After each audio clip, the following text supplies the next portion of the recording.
Why not? You don't cut anything out. Oh, okay, hi. You need your Bloody Mary. Sit down.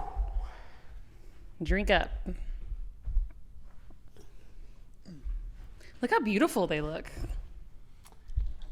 Can you scoot over a little bit? You're like kind of encroaching on my... Okay, contractually, like Contractually, I need to be 90%. Contractually with who?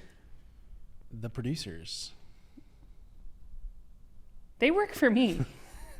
I don't know. That's what my contract says. Don't have a contract. Hi.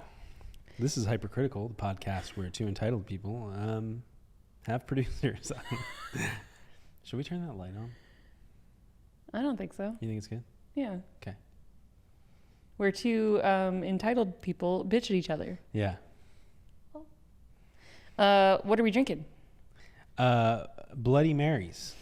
I feel Did like... that win the vote? It did, yeah. Okay. We did a poll on Friday asking what people thought we should drink over brunch filming this weekend. I never saw the results to that. You want me to prove it? No. It's weird. It was between this and Aperol Spritz and mimosas. And mimosas, surprisingly, are like lowest. Yeah. Like the fewest votes came through for that. But I think it's because, and I was actually just about to say this about Bloody Marys, this might, in my opinion, next to like a martini maybe, be like the most adult cocktail. Because like when you're a kid and you would understand the concept of Bloody Marys, you're like, what are you drinking? Yeah. And I remember tasting my mom's once on like a weekend or a holiday or something, and I was like, it's like spaghetti sauce with vodka in it. Like now I'm like, it's like spicy spaghetti sauce with vodka in it. It is the salad of cocktails. Mm-hmm. And I was going to say, not a cocktail. Ooh, it's kind of not a cocktail. I wonder if I'm forgetting something. If like technically speaking, it's supposed to be like lemon juice, tomato juice, and vodka or something. I mean, it's vodka, tomato juice, And then- Tabasco, and a well- bunch of random shit. That's like the beauty of a Bloody Mary. So like going back to when you're a kid and you see adults drinking them, you are like horrified. It's super like intimidating. Like it's only for, serious adults. But then you start to try them yourself and you probably don't like them yet when you're like in your early 20s and you're in your mimosas phase, when that is the drink that you're excited to have at brunch. And Just orange juice with champagne. Yeah. I love mimosas. And then, as you get older, it becomes champagne with a splash. But then suddenly you have one and you're like, I like it. Something is different. The combination of all the like fun stuff, whenever you figure that out for yourself, you suddenly get it. And then you can just have fun with it. So like I like to do a bunch of like prepared horseradish, Tabasco, black pepper, celery salt, anything pickled and briny that you want to add to it. So again, that's the fun part where you can just kind of figure that all out. I personally am not a Bloody Mary fan. You're like, so I will not be drinking this. So I don't know. If you could get me a mimosa. Could we please restart? No. I mean, I'll drink them, but I'm not. I think I'm still at the middle phase you talked about where I was like, okay, I guess so. I'm still like, not I think that's good. Piece of celery in my face. Yeah. The celery is a little bit, it just feels like the appropriate garnish. I don't ever like eat it. Yeah. But my first experience liking a Bloody Mary, I was actually in Stowe, Vermont with some of the girls that I used to work with at like my very first job. And one of them, she has this like really, really cool house like up on a hill, like in the mountains of Vermont. And I typically would stay with her when I would go up there for work. And I never really saw her husband. He was usually traveling. But this time it was like me, Jess, Laura, and Jess's husband, Bob, was there. And Bob was like tired and like he's a really sweet, very cool guy, but he just kind of like kept to himself. Yeah. We're watching a movie and he keeps just like bumbling around, like making so much noise in the kitchen to the point where he walks in and Jess goes, honey. And he goes, oh, sorry, Bloody Marys? And we were like, hell yeah, I think so. Yeah, do it. So his were just like so spot on, so good. That was that moment for me where I'm like, all right. Well, I think more so, and like we talked about in the past, failure to speak right now. Cocktails are very like, it's a cocktail. It's like the synergy of the ingredients is what makes it. Like you can have a bad Negroni because they used the wrong vermouth, or like you can have or not even like the wrong Spicy. vermouth, but like vermouth that doesn't pair with the gin that they, you know what I mean? Right. And I feel like Bloody Marys are that to a whole nother level because true. there's so much stuff in them. Yeah. You know, like if you don't get the right types of olives paired with the brand of tomato juice paired with, you know, like Right. there's a lot of factors that go into it. Or it's like, remember the Bloody Marys at Smoke, the restaurant that catered our wedding because we had to, because of the hotel it's attached to. Not like we had to, we were like, great. We were just like, we have to have barbecue fantastic. at our wedding. I don't know. It solves that question. Yeah, And we it's were like 22 years perfect, old. Like we had no idea what else to do. Theirs, I remember not liking, even though it was like featured as one of the best Bloody Marys in Dallas, because it definitely had barbecue sauce in it. Like there's no question in my mind. At least that like spice, you know, but probably just barbecue sauce. Probably just going for like a smoky, you know, but man, I miss Smoke. That was a good place. Ugh. Yeah. And on that note, I do think a lot of the things that are listed as the best of, like recently one of the magazines in Dallas was doing something on Instagram that was like best burger in Dallas. And it's like a bracket that they've been doing for weeks. And you look at like the finalists and you're like, who paid to be on this? Yeah. You're like, who paid? And, but also like the general population shouldn't be voting. You guys are wrong. Only our opinions matter. Only the aristocrats should be voting. Oh my God. So what was the winner? I don't know if I never saw it. I don't know if they ever finished it, but it was like the places that we would say are the best burgers. Like I never even saw, and it's been a while since we went, but I don't even know if Midnight Rambler was on there, for example. Oh man. But wow. like, They've gone, it's go up and down fluctuated with ownership changes and stuff, but it's still a good burger. Yeah. But Maple and Motor. Maple and Motor was on there. Oh, and it was? they got booted off by some other place. But anyway. Yeah, we don't have to talk about burgers. Not Dallas specific burgers, at least. Now I want a burger. Let's do our own bracket. We do love brackets. We'll go around, and like the problem is, if only you could get them like prepared as you would want to eat them as we were eating them on the podcast. It'd have to be something that we do like a special and we drive around and we like that's true. Stop, record, eat it. You know, like but it it'd have to be filmed differently with we couldn't set up the of course podcast everywhere. But my mind immediately goes to like, all right, if we're gonna eat a bunch of burgers and we know we're not gonna take more than like 2 bites, let's cut it in half. I guess if we're sharing that, I was thinking like cut it in half and then when you get to a stoplight and there's someone asking for food or money, be like, would you like half of a cheeseburger? I feel like I saw. Oh no! Come on. Come here. Whenever we do the midday, they're confused. They're like, He's "What's going on?" He's so stubborn. He's like, "Don't touch me." Don't. Okay, could you move your butt, please? I saw something recently that was like a streamer, YouTuber who was on. He's like from the UK, lives in Japan, and was in LA. And another popular streamer like drove him around and did like a burger tour. Oh, cool. And they like live streamed the whole thing. It was like a IRL type thing. Live streaming the whole time. That's intense. Yeah. And they would do like a bite. Yeah. And every once in a while they'd be like, ooh, that might be a 2-biter. Yeah. Kind of like us on the Little Debbie thing where it's like, whoa, you're going back for another bite. There was one thing I took 2 bites of. And I can't remember which one it is now, but I think the same was for you. I think you took 2 bites of one thing. Yeah. God, there are still Little Debbie snacks in a bag by our front door. We gave away most of them to your brother. My idiot siblings took the bait. David texted us the next day and he's like, I hate both of you. Yeah. And then, we've talked about this. We ate all the good ones. But of course, now whenever I like go to Target or something, I'm like in that aisle and I'm like, oatmeal cream pie? Nope. I can't find, it is just Cosmic Brownies. The like fudge brownies with the like walnuts. Maybe that's a different, I don't know. Doesn't matter. It doesn't matter. We don't have to talk about that either. We're like, what do we want to talk about? Not that either. This is a weird week. It is Sunday. We're 2 days late. I feel like all of June. Yeah.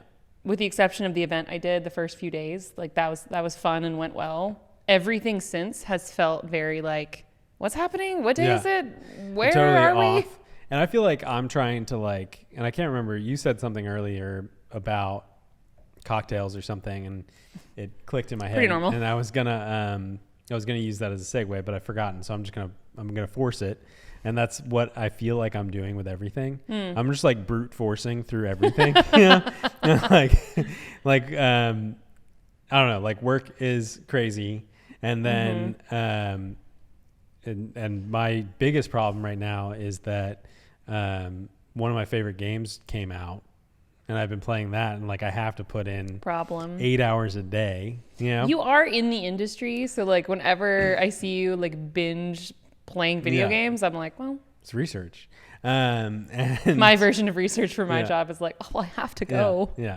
And so like I've been playing Final Fantasy like as much as I possibly can, and then also like keeping up with.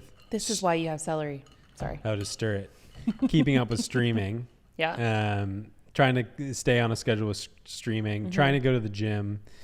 Trying to record the podcast. And it's just like I'm at the point, especially this week, where like get to the end of the week, and Friday, admittedly, we were both kind of like, maybe we hold off and we don't do it tonight, and then maybe we won't want to drink. And then we had basically like an amazing episode that we just didn't record. Except that thank God we didn't, because it like went off the rails. It didn't go off the rails. It just got like very unexpectedly like deep, and there's plenty of stuff that like almost comes up in the course of our episodes record, and I'm like, someday maybe we'll actually dig into that, but like for now I'm like unpack that a little bit more. And but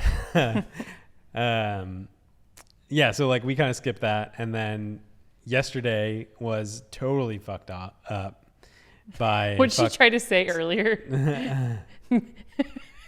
I said something. You were trying to say like messaged, and you're like massaged. Messaged. He messaged me.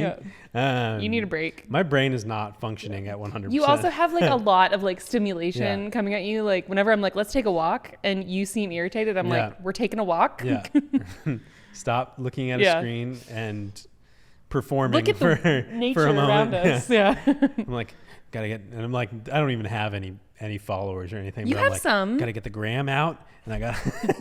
Get so mad at me when I don't post immediately, and then I posted immediately this weekend, and you're like, oh, it's not done. Processing. I'm like, okay, well then don't send me. At least check the URL. Sending me the images is your signal to me that you want me to post it. True. Yeah. So I see that. This is your fault. Fair.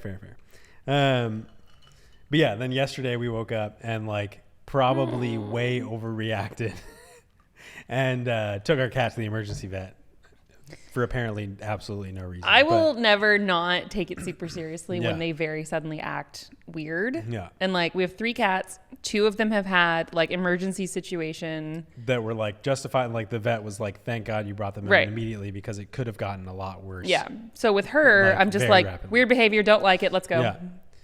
That was really nice though. Thank God for her. She's like, I'm visiting from Utah. I was like, can we have your number? Yeah. So like long story short, we woke up yesterday morning, full intention of like, it was just like, starting the day, and we're like, we're going to go to the gym. We're going to podcast. And we're going to take a walk. We're going to take a walk. We're going to clean the whole house. Yeah. And then as we're finishing that sentence, one of our cats comes around the corner, just like yowling, won't like lay down or sit down. Sad. And she's like particular in general, like she doesn't like to be picked up, but I went down to like feel her stomach, and she like reacted. And so we were immediately like, all right, get the carrier, we're going to the vet. Like I didn't even know like what clothes I was putting on. I was like, this is fine.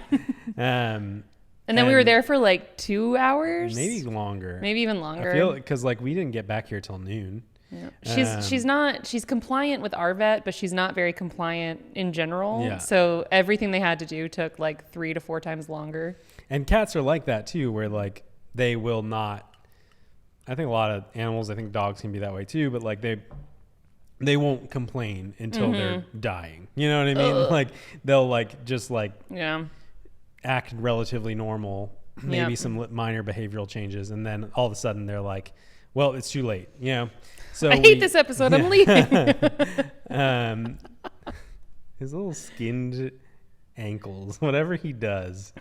We'll talk about that another time. I don't want to derail you. Yeah. But, so cats are like that. And so like whenever there is anything that's concerning, we're especially like, let's just go. Like, worst best case scenario, we're throwing away a few $100. Yeah. Luckily, she has insurance. I love when you said that. Like they came in, they told us the estimate and we're like, that sucks, but like, let's do it. And you go, it's okay. She has insurance. Yeah. like she has a card with her name on it. Well, when the boys had their issues last year, it was just like, let's just get an insurance policy. It's however many dollars a month. It's like $10 or $15 a month. And, he knows we're talking about him. I don't know who knows in the long run if it's worth it. We'll figure out how much they cover of this vet visit, if anything. But, that was the first half of our day. When your cats could have thousands of dollars in pet bill, might as well just pay it. But I mean, if we ever have sponsors, one of them, I would be very happy to literally be like, what's it called? Many Pets, I think is. But the like company. Yeah. walking through the process, it was like super easy, and then you're like, it's gonna be like $15 a month or something like that. Yeah. It's just like everyone should do this. Yeah, especially if you have boy cats. But anyway, so we got home yesterday at noon. Ordered food. We ordered breakfast and lunch at the same time. Ate breakfast, passed out. Mm-hmm. Well, had coffee, ate breakfast, took a 2-hour nap, and then just like the day was a wash. Yeah, I can't see. You can't see his little head. No, look in the screen. Oh, I thought you were like looking off the camera. He was just digging his claws in because he was happy. Coffee. Yeah. It's like no joke when you say you're addicted to coffee. Oh, caffeine's an addiction for sure. And like I know that like big picture, but I'm like, typically, I guess I've never actually really thought about this. When I'm traveling and I'm in a different time zone, I still wake up and get coffee. I don't think about the fact that like normally I'm having coffee right now, but it's only 3 a.m. at home. But maybe like I haven't ever really thought about like, why do I feel so terrible right now? It's like I need to probably think about like this time every day you usually have espresso, because yesterday we normally have it like between 8 and 9 a.m. I would say. So yesterday it was like noon, and even just that little bit of a difference, like I had such a headache and was like desperate to get home and just make coffee. Like, we've gotten to the bad habit of having coffee twice a day now. Like we have a double espresso in the morning and then one in the afternoon. I can't not laugh when you say double espresso. So we're in Italy a few years ago, and it's when you, me, Morgan, and Jackson went to Bologna, where it felt like a little bit more of an opportunity to speak Italian. Yeah. Because Venice, like you can. Right. But I feel like it's much more touristy. It's more touristy, and I really do appreciate this, like when traveling in a country where they don't speak English. Basically, like almost every interaction you have, it's someone that can tell that you're American or, English or whatever, and they appreciate the attempt, but they're like, I'm just going to speak English. You know what I mean? Almost like just stop. And you're like, all right, fine. There's two types of people in that scenario. Like, I think in very heavily touristed areas, they're just like, stop trying. Like I get this all day, every day. Right. No, exactly. Americans pretending they can speak Italian. Just stop. So like, let me just speak English. And then like when you're in a smaller place like Bologna, or like you're in, a smaller area, there's a lot of people and like, this is something that I've heard about a lot of different countries. Like I've heard this about Japan. I've heard this about, maybe not France because they're, but Italy. Side note, I'm so nervous, but we'll come back to that. When you make an attempt, like most people get really excited. They're not annoyed. They're not like especially in a smaller town. They're like, oh, okay, you're trying. Yeah. So like I'll try to like slow it down and talk to you and all this other stuff, even if they can speak English. And a lot of times, like I had scenarios where I like kind of bumbled through something, and then like we get to the end and they start speaking English, and they like gave you the chance. Yeah, which is nice. Like that is appreciated. Which is nice. And I think Bologna was where I made a dinner reservation in Italian, and we got there, and you could tell that like we showed up and like they immediately knew we were American, and I was like, oh, I said in Italian like we have a reservation, and they're like, Oh, How? I thought I made this for an Italian. Let me put you in the American area. Where they sat us was like incredible. Remember we walked into the restaurant and it was like dead. Yeah. And we were like, I wonder if we had made it in English, if they would have sat us inside. maybe. Yeah. Because we ended up like, they're like, oh, this way. And so Yeah. we walked down like a little like cobblestone alley and we're like, they know we're American. We're about to get robbed. Yeah. This is not good. But then we turn a corner and it's like this big courtyard with like bistro lights. Yeah. And it was With like all the cafe lights and like, it was just most memorable beautiful. dinner we've had Yeah. in Italy. I mean, we've been Plus, a couple like, times. Bologna, if like Venice is, and I think we've talked about this a little bit on the podcast. Venice is not known for Italian food, right? No. Like local Venetian food is like cuttlefish and like, It is very fish forward. Live on a lagoon. It's not even like ocean fish. It's like, you know what I mean? And like people want to go to Italy and eat pizza and it's like, don't do Yeah. that in Venice. They don't even have They like can't appropriate even ovens. legally have an oven that Right. can get hot enough to make real pizza. Yeah. You know? So yeah, that's like, when you're in Venice and, becoming the pretentious episode again, but like, you're going and eating all the, we went with people and like, oh, we should go to this pizza place. And we're like, what you really want to do is like go get cicchetti or whatever. What's the name of the bridge? I always forget. Academia Bridge. Thank you. Yeah. That's where the pizza place is that I'm yeah. going to talk about in a second because I have to. And that's like the first place I went when I went to Venice. And so, and I was like, well, this is the first place I have to take you when you came with me. But Bologna is like the capital of a whole style of food. Don't they call the region like the fat of Italy? Yeah. And the thing is, that's what the term of it is. It's like what Bologna even means? No. Oh, okay. But that region is like, the fat of it. And it's like, Bologna is where tortellini comes from. It's where balsamic vinegar comes from. Parmesan cheese. So like all of the stuff that you like, maybe not spaghetti and meatballs. I think that's more Southern kind of. That's probably more like Naples, Rome. Yeah. But all of that stuff. And you're just like, we went and we just ate the entire time. Oh, so but good. the story you're trying to tell. Oh, so yeah. So this is the Biennale in Venice is like, I don't want to go as far as saying like it's like Mecca for artists, but it's a big deal. No, it's a big, yeah. If you're in the art industry, in any capacity, if you can go to Venice for the Biennale, which, again, this is one of those terms, like I think we've talked about this too, like that is the Italian term for it. And like when you're talking to someone who's never heard of it before, you're like, oh, like a biennial. Yeah. I'm like, that sounds really Biennial. stupid to me. Which, there is like the Whitney Biennial and stuff like that. Like, But now like Biennale has like ruined me. Yeah. I'm like, I don't know. I forget the English word for it. God, so obnoxious. Yeah. Oh my God. Anyway, it's every 2 years. There's like a convergence. There's like exhibitions. It's a whole international curated art right. exhibition. So all like, across Venice, not in like the cool areas like the ghetto.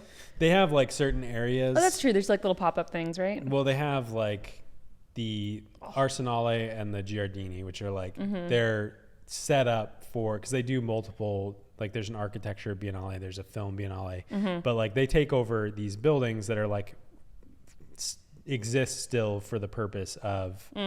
How old is it? I don't know. I mean, it goes back pretty far. Decades, yeah. It's been going on for a while.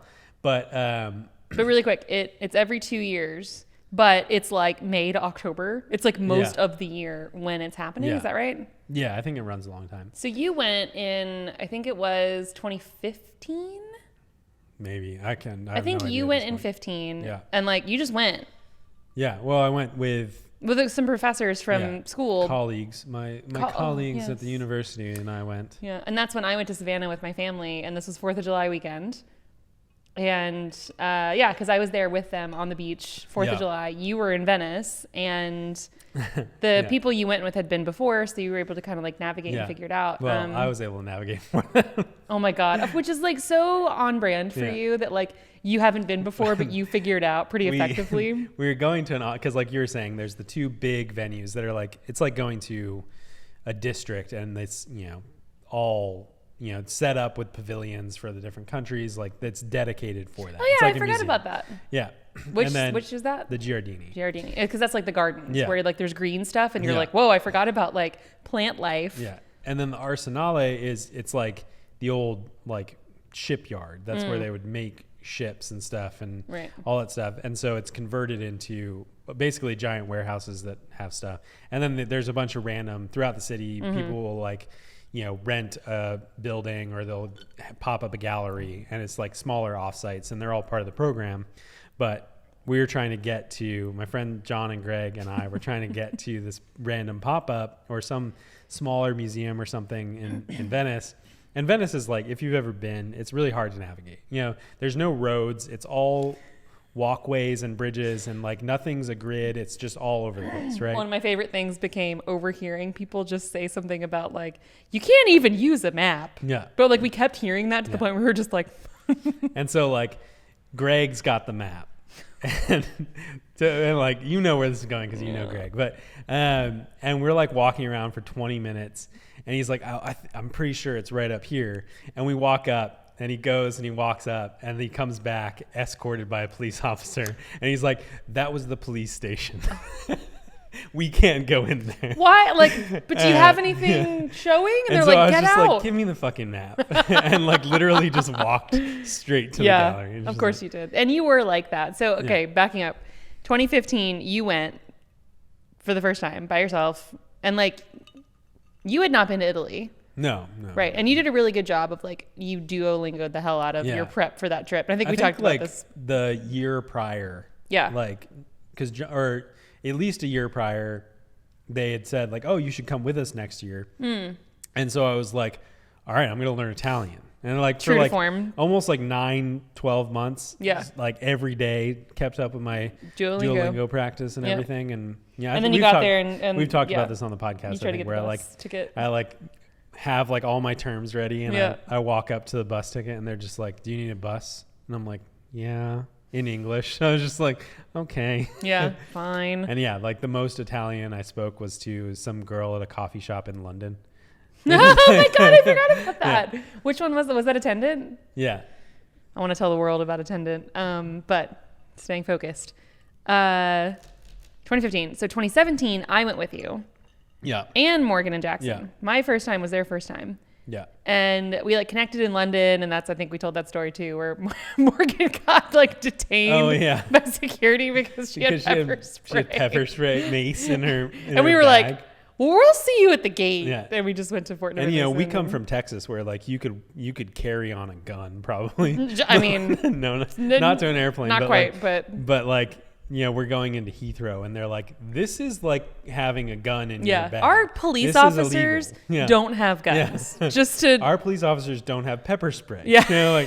So like this is illegal. You can't have my God. This. Luckily she wasn't actually detained. Just like, basically they confiscated it and were like, so don't do that Don't again. ever do that again. It's probably on her international record or something as a attempted Jackson's weapons. like 14 at the time, and he's just like like a gun runner. She's like a weapon smuggler classified as oh my God. All this time that's been Morgan's like secret life that we didn't know about. So we like rented just like an Airbnb. Okay. That story is made best, and we might have told this before, but that story is made best by Morgan is detained by Heathrow security, and we're at Fortnum and Mason. I just said that. Drinking our cappuccinos out of like China cups. Like, what is taking them so long? But literally, like we totally forgot for a few minutes, and we're just literally that exact like actually just enjoying pretty bad airport coffee. I think I'll have the caviar. And but then we suddenly were like, what is taking so long? And we're like, should we order champagne just for the hell of it, just to be assholes? So anyway, she got through it. We rented an apartment like in, there's obviously like the Grand Canal. Yeah. There's like an Amman off the Grand Canal. Like some of the best hotels in the world have hotels there. Historically too, all the stuff on the canal, for the most part, is like, that's where the rich traders had homes. Right. You know what I mean? So like, it's like, most cities where beachfront property or whatever. Right. Or that's also where there is zero good food. Yeah. And there's character, well, but there's it's a lot just of tourists right. Catering to tourism. But you can like rent a palazzo off the Grand Canal, which would be cool, and like have this historic, crazy old building. But we had an Airbnb that was like kind of back. Yeah. Just in like what felt like a real neighborhood, and it was nice, but it was not nice at all at the same time. Yeah. They're like, it's air conditioned and there's like a fan in the corner. There was a portable air conditioning unit. And this was also over 4th of July weekend. Yeah. Because we ended up leaving. Okay, so sorry. There's more context that makes all of this make sense. Yeah. So we went for like 9 nights. Yeah, we were there for a long time. That's insane. If you ever are going to go to Venice and you haven't been before, reach out to us and we're going to have a conversation that it's going to help you as far as like how long you should be there, where you should stay, food you should get. Like 9 nights in Venice is 3 times longer than you need. And this was when I was teaching. So like the summer I'm off. You know what I mean? Like I was off and like I had a side job and whatever, but like I could be there for a month if I could afford to stay there for a month. So like I think we went into it just thinking like I'm getting paid, you know, through the summer because I don't have summer classes, but you know, it's taken care of, and let's just let's just go as long as well, and we got a want. cheap Airbnb, like, and then Morgan and Jackson were like splitting it with us. Like that aside, we had so much fun in that apartment because it became like home because we were there for so long, and we would go to like the corner shop, get like a bunch of like, little co-op, like meats, cheeses, bread, crackers, wine. Morgan and I found this like not even sparkling wine. It was like slightly fizzy rosé for like €3. Yeah. And we like, despite our better efforts, could not get like even a buzz really. Yeah. Like there's something about wine in Italy, and I mean that in a good way. Like you're having fun and you can just like drink a lot and you're not hungover the next day. But I just remember like getting back after a long day, we're like hot and sweaty. We take turns showering. We close all the curtains to make it like as cold and dark as possible. And we watched The Unbreakable Kimmy Schmidt and ate cheese and crackers. And like, it was fun. Pringles and paprika Pringles. Oh my God, the paprika Pringles. Every time I see those. Actually, there's a can in the pantry I got for Jackson. I totally forgot about. But we got to like night 6 and we were like, we gotta get out of here immediately. And so we're looking at train trips where like there's somewhere we can go. And it basically was like, the options are Milan, Florence, Rome, Bologna. Yeah. Everything is €400 round trip per person, except Bologna, and it was like 60. Yeah. And it's also the closest, I think. The closest major city. Maybe.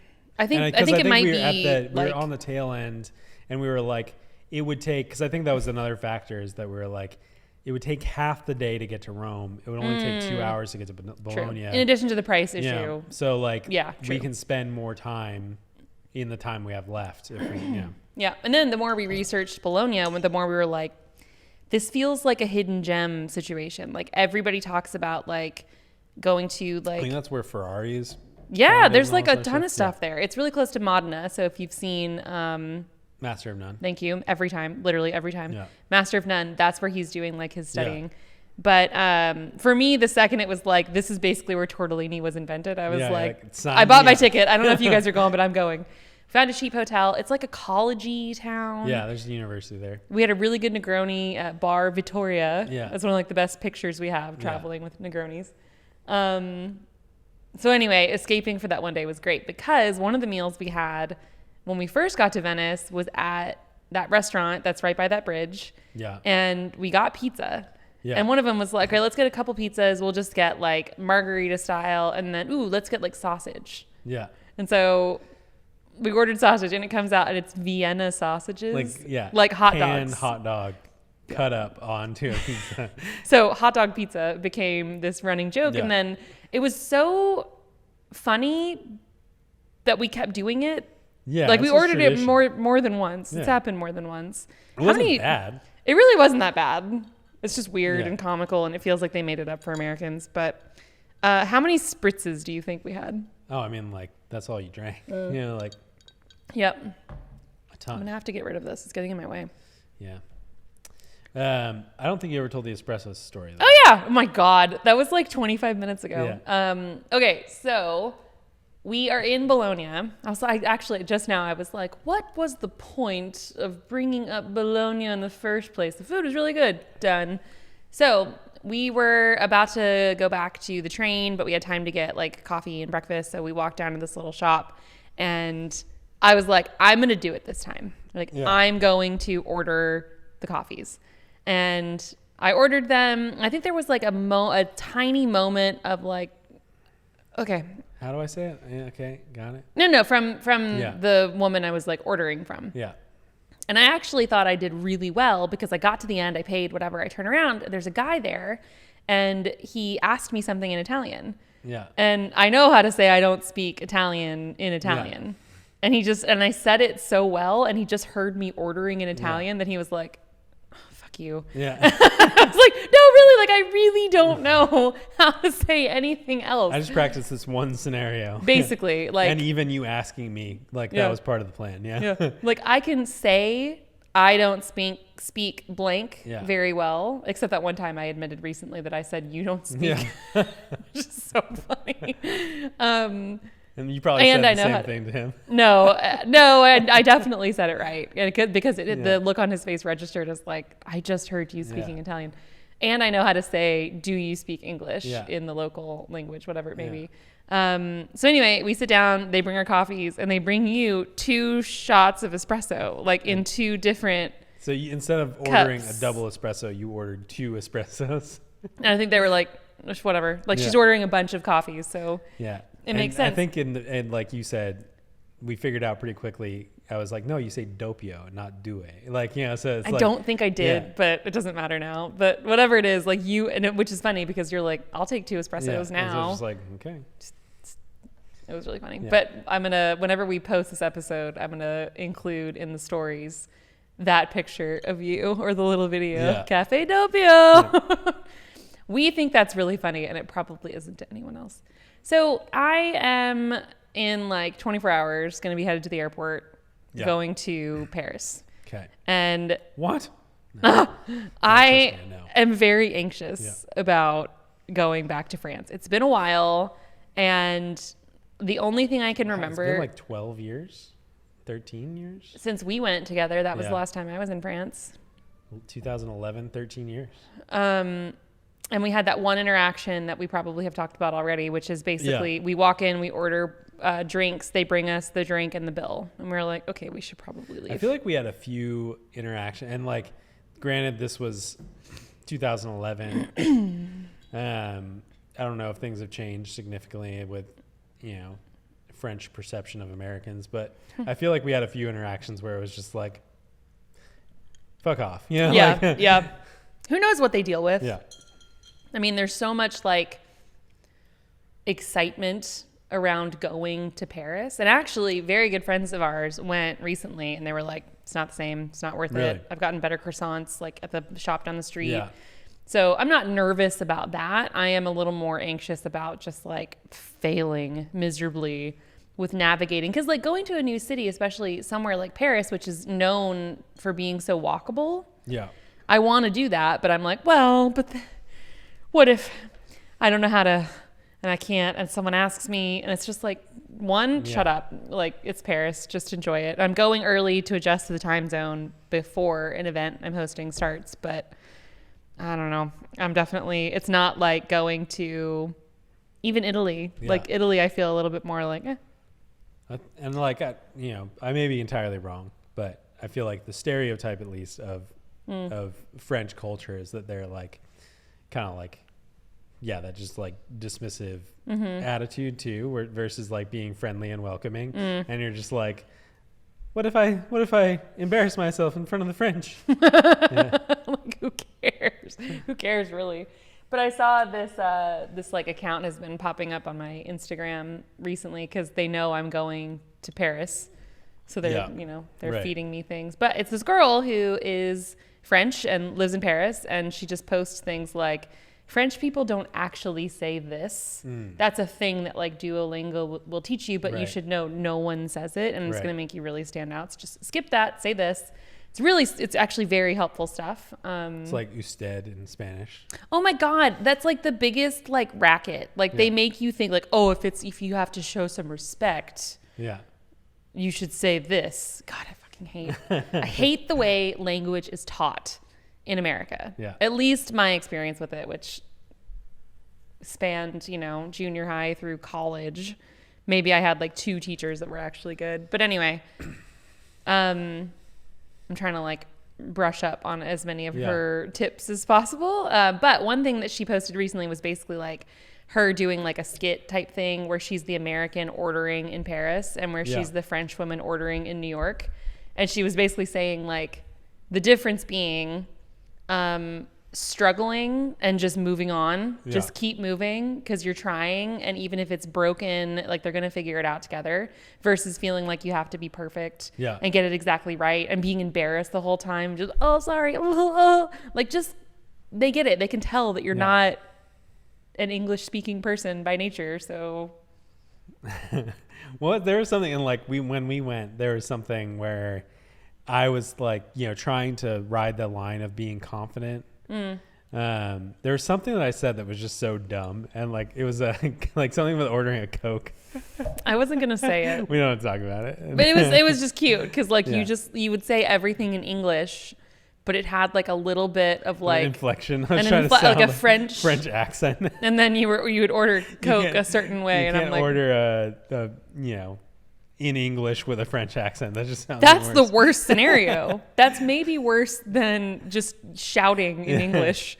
But we also laughed because the way you said it, we were like, that's probably French for cocaine. Yeah. You're asking for, you know. We don't serve that here, sir. Cocaine on ice.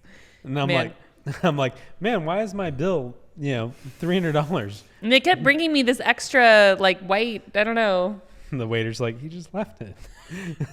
Okay. It's so funny that one of our best meals that we remember having in Paris was at the Louvre. Yeah. You wouldn't think, but like it was solid. And I actually think like current us would go eat there, have that same meal, not go there now because it might be different, but have that same meal that we had and be like, it's pretty good.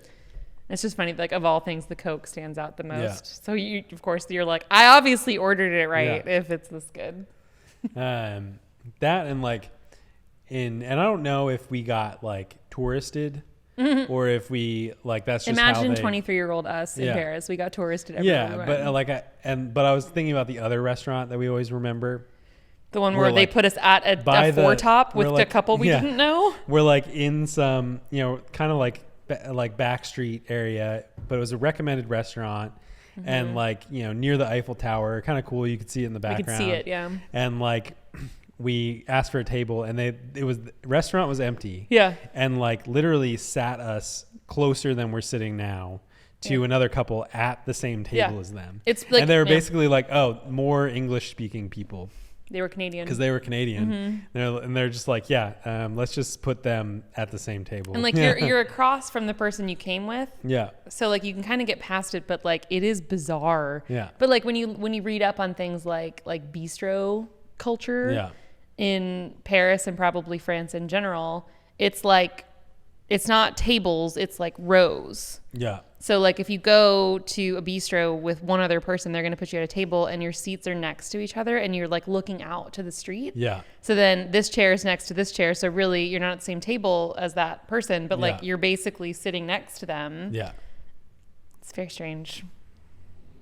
I need to read up more because I'm going to be there for, I mean, who knows what's going to happen? Like the people I'm traveling with, there's a chance that it's like, should we just stay one more night? And we're like, sure. What are you trying to do? I don't think it's too late to consider going to the Biennale this year. I'm just like, I feel like travel right now is so expensive. And I can't afford it. It is very inflated right now. I can't afford to go anywhere. And if I use miles, even though I've got like 3 years of miles saved up, I would not have enough. You know, so it's just like everything is very expensive, whether it's a reward mile thing through American or if it's, you know, dollar amount. So I'm just like, it's kind of a racket right now, like the way all of it works. Like there's something weird going on. Well, I think everybody inflated stuff post COVID to recoup costs that they lost when travel was fully shut down. And then they realized that they could get away with it. And so it's just going to stay high. You know what I mean? Not forever. I think that like maybe for a little, see, these things fluctuate. It's just like inflation in general. they're just having a moment and they're getting away with it for now. Yeah. But it's, that's again, like that's cyclical. So people aren't going to travel because they're like, it's ridiculous. I can't do this. So I won't. Like they're going to have to adjust. Yeah. Even having really good status and like the fancy upgrades and everything. Like I just got my upgrade cleared and I may not have at all. And I had to like call and be like obsessive about it before they would be like, oh yeah. Sure. Oh yeah. Okay. Oh sure. We'll clear that for you. And I'm like, you told me you'd do it automatically, but okay. Yeah, whatever. And then I'm also just like, I'm still saving hope to go to, because like what the trip I want to take is to go to Japan. Is that Japanese on your shirt? Yeah. Yeah. Obviously. Sure is. And that is a trip that you want to do right. Yeah. Like I'm okay going to Venice and it being like cheap and like you figure it out. But there's something about going to Japan. I'm like, I have like a list and like I want the whole experience to just be like incredible. I really hope the mics picks that up because just rampaging it's just around. So cute. There's just a cat like on a tear. I think that's it. Yeah, it's a short one. It's a little bit shorter, but that's okay. Oh, I think it's because of our like ad hoc episode we had on Friday night. That was basically we started talking about the nostalgia episode that just got published. Yeah. And that just sparked a few, I was going to tell you. And then it turned into like talking about all of these different experiences we had in high school. And it was kind of interesting because we really don't have to like dig into this, but it was really interesting because like there are certain things that I think we've never actually told each other, even though we've been together for like 15 years. Yeah. Well, I mean, it's just like, and like in the moment too, you're like unpacking it and you're like, oh fuck. You're like, there's that thing. I forgot about that and I need to process that for a second. Yeah. Well, and like one thing we said basically is I am going to say this part because this was really interesting to me. Going from what is the equivalent of like middle school to high school. And like, again, for you, that was, you guys called it something different, but moving into like 9th grade is a big deal for most people. And we discovered that for you, you had this potential to go down one of 3 very different paths. Right. And it's really interesting that you ended up on one over the others because had you gone down 2 or 3, we probably wouldn't have met. Yeah. Like we probably wouldn't have.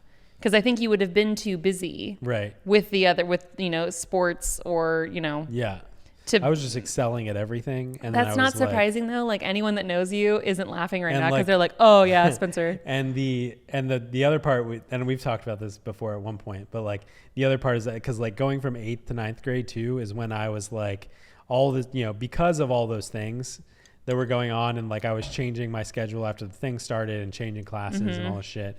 And like, I went from, dealing with all that stuff and being stressed out and like not caring about it in all the honors classes. Cause I was in like, pre-AP chemistry and like pre-AP, whatever, like the honors. What is it, advanced placement? Yeah. The like honors, geometry and all this other stuff. And like, because of everything else that was going on, I was just like, I didn't care. And didn't care about what? About trying very hard to like succeed in those classes. Oh, you know what I mean? And so like when I moved from, like specifically moving from the honors geometry course where it's like all, like, I don't even know what they were trying to teach us because it was like, I wasn't paying attention at all to like my first day in the regular geometry course. And like, I sat down and the teacher was like, I know you haven't been in the class, so if you want to like, take notes, but like, you don't have to worry about the assignment or the test. Cause we were taking a test that day or something. And I'm like, I'll take it. And like, if I do bad, then we can talk about it. I'm here from the honors. We can talk about it and like sit down and get tested. It's like, which one of these shapes is a triangle? And I was like, hell yeah. And so like, that was just like the theme of going from 8th to 9th grade. I was like, wait, I can just coast through normal stuff versus like struggling through all the difficult stuff. That's a very dangerous thing for a teenager to discover. Like I loved geometry. Yeah. There's like, of all the math classes, algebra, like there were scenarios where like in like the early stages where it's kind of easy once it clicks for you.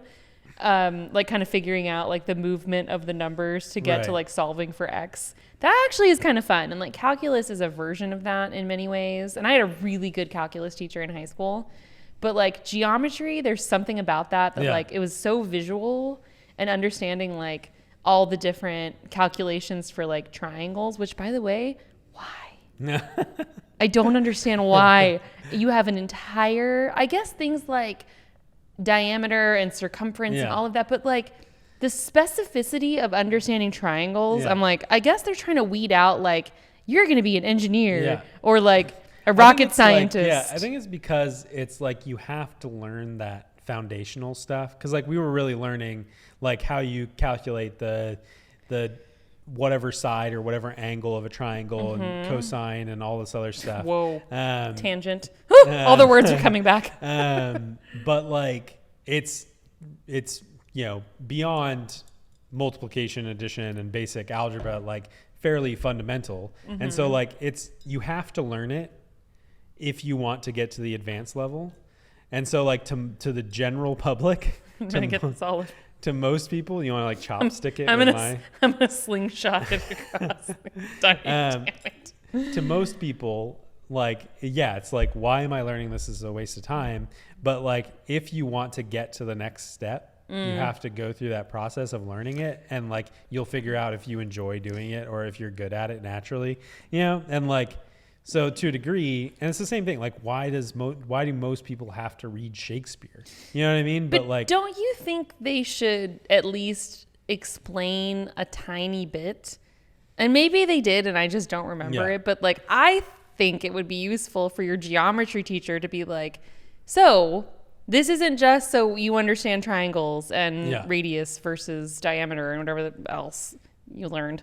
Like, people who work at NASA right now have an inherent understanding of like all of these models and rules, and here's why and I guess the point would be like, when you're 16 years old, you're like, I don't want to be an astronaut and I don't want to work at NASA, so none of this is useful to me. Like I see both sides of it, but I don't know. It just feels like there would be a little bit of a benefit to be like, here are a variety of professions that people engage in, and they're passionate and they love them and they're exceptionally good because they put the time in with these types of things, versus just like, because you have a test. You have to learn it.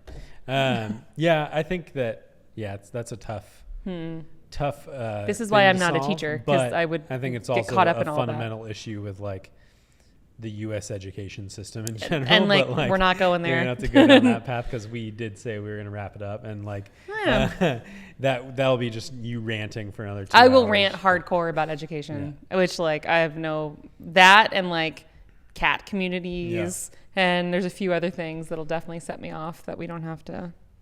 What's weird is we haven't finished our drinks, and I think it's because of the celery. The celery, and this is a problem that I have with a lot of Bloody Marys, is you get down to the bottom and you have to like chew it. It's getting chunky. You know what I mean? Like, I don't need to eat my Bloody Mary. Some people would say that you should, though. Yeah. Like that's a positive for some people. What I hate is bloody. Bloody Marys that are like, you want that with the chicken tenders or the bacon bit? And I'm like, no, I don't. I'll just eat bacon like on the side. Slice of pizza on it. That's so stupid. People have gotten out of hand with them, but I want a good olive because it's been like soaking. There you go. Okay. All right, close it out. This has been Hypercritical. Do you think that microphone's picking up? Probably.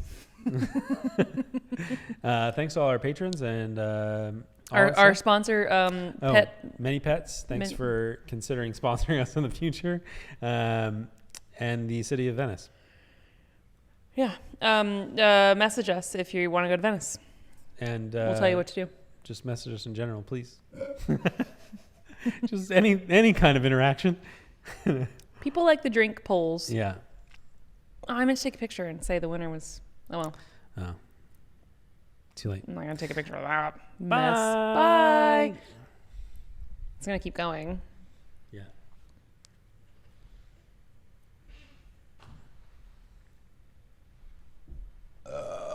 Spencer.